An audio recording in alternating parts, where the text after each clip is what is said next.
everyone, welcome back. Hope you're doing well. And I hope you like, murder mysteries with the sassy lead detective, because that's what I've got for you today. It's Shoot the Breeze by Gina Lamanna. And I can't show it to you because it's an ebook that I got off a Kindle. So, if you've got Amazon, it's probably on some other reading sites as well, but that's where I picked it up. It was actually a part of their Prime reading program. So I was kind of surprised to find this one. Normally she does a more magical series that I really enjoy. It's her mixology, and I love that one. But this is a murder mystery with a kind of an anti-romance, if you will. We've got our lead detective, Kate Rossetti, who has a major chip on her shoulder. Daddy might have been a cop as well, but he was a crooked cop.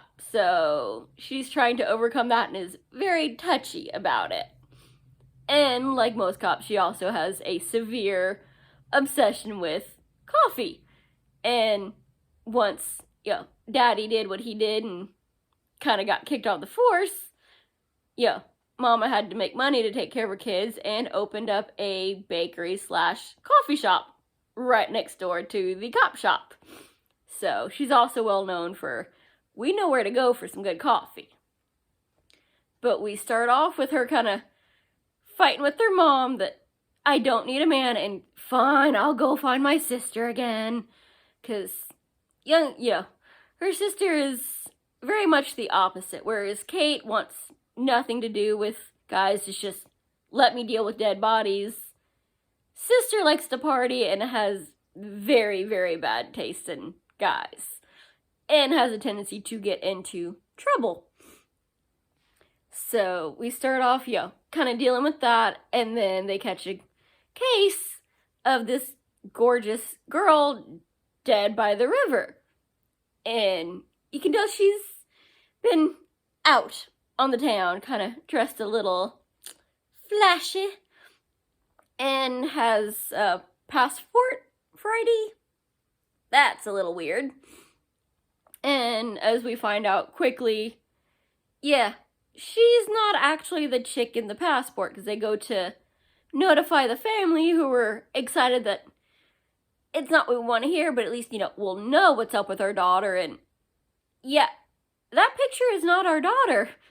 So, that still needs to be solved at some point, but what the heck? So who actually is this chick? They go back to the scene, and there's some creep standing over, the scene.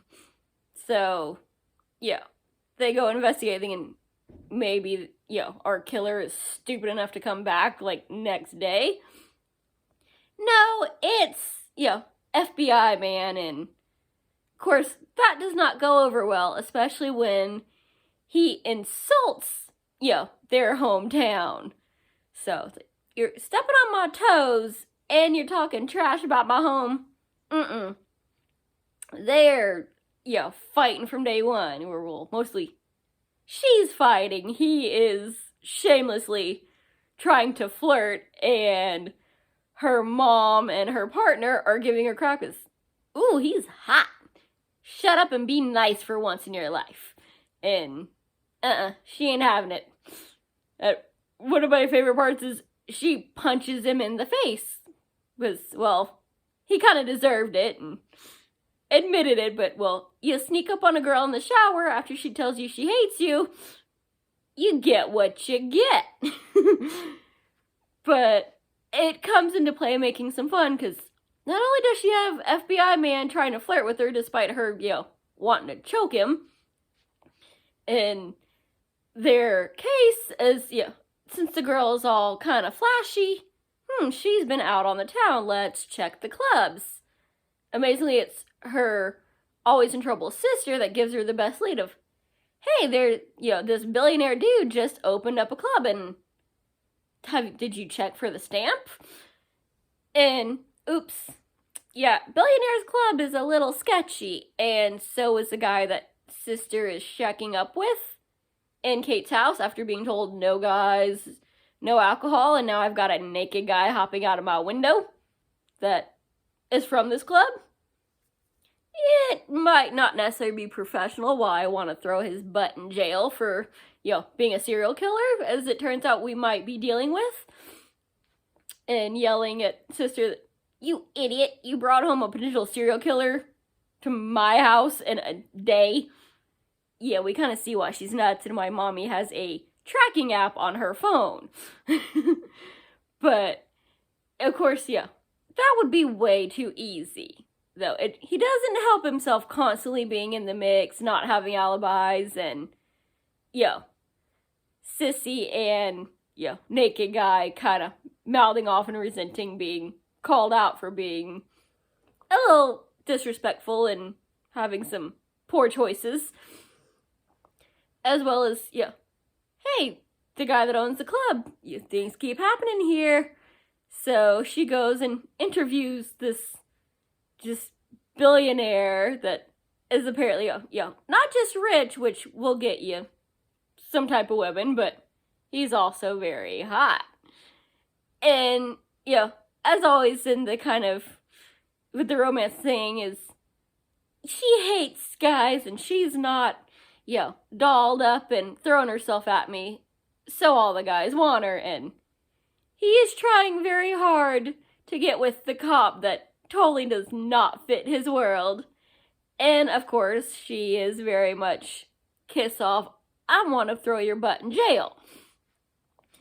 And, he's not easily deterred. Whatever. This just makes it more fun instead of somebody throwing themselves at my feet.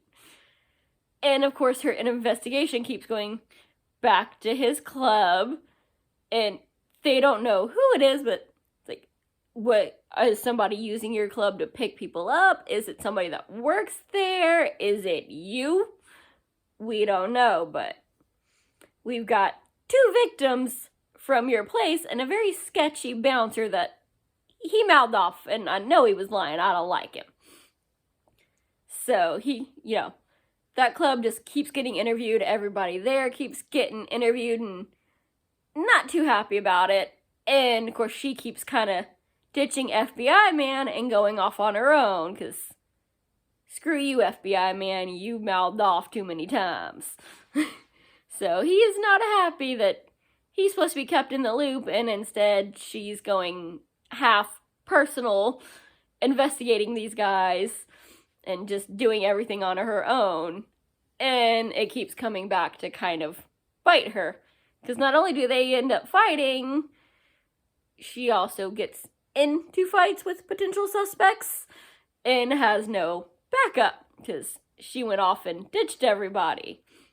And mommy, is not pleased that she keeps getting into fights with these really hot guys instead of giving her grandbabies.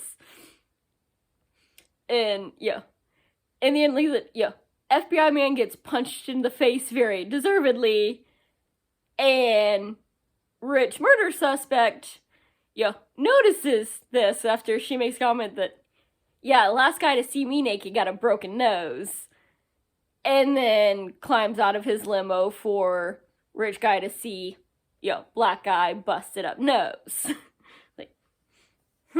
So you're not involved with this guy. Really? Then why is he pissed off that I'm here and you're getting out of my limo?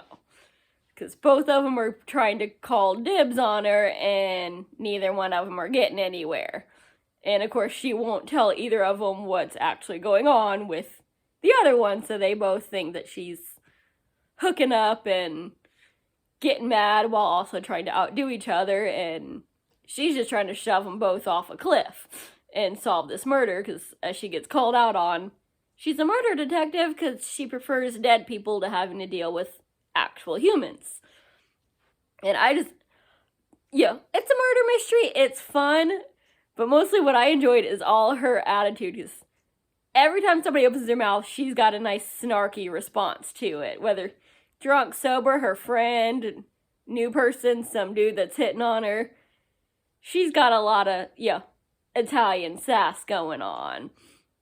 And honestly, that's my favorite part of it. Is the murder mystery is interesting. And I do like how they finally catch the bad guy and how clever and yet stupid they are. And, seeing how the family interacts, because, of course, the whole family has to, in some kind of way, be in on the conclusion of this novel, because it's very family-based. Like I said, she became a cop because that was what Daddy did. She goes to see her mom every day, who worked right next door, and sister sometimes works there, sometimes has to kind of buck against that and go crash on sister's couch and bring home random dudes.